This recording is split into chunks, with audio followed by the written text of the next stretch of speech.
Karen Oberhauser. Ask her anything about monarch butterflies, and she'll probably know the answer. She's been observing them for a very long time. She's a biologist at the University of Minnesota, where she conducts research about monarchs and conservation biology.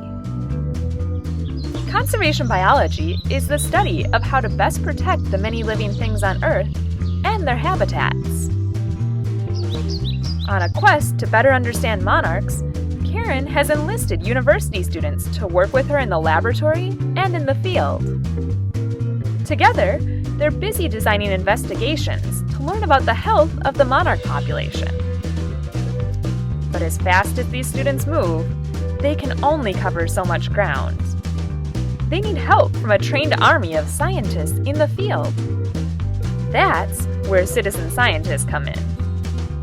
Citizen scientists of all ages are trained to identify and record the number of monarch eggs, caterpillars, and adult butterflies they see. These people become the eyes, ears, and reporters for research projects, helping scientists like Karen accomplish much more than they could on their own. With the help from citizen science data, Karen has learned about monarch survival and the potential effects of climate change on these interesting insects. Meet Rob Blair. He became a citizen scientist at age 8 when he began observing birds. Eventually, he began participating in the long-running annual Audubon Christmas bird count. Citizen scientists have been part of the Audubon count for over 100 years. They used to mail postcards of their tallies to the Audubon Society. Now, they submit their tallies online. The information they've gathered about birds through the years has helped scientists better understand populations of birds across North America. Rob grew up to be an ornithologist, which is someone who studies birds.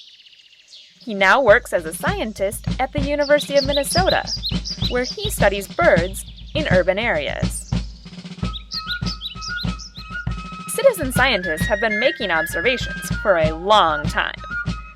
In 1776, Thomas Jefferson organized citizen scientists across a new America.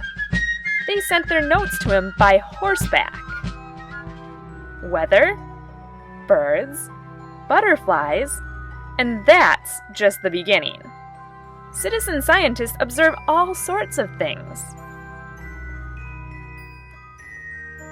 And if you want to observe really, really big things, citizen scientists look far away into outer space.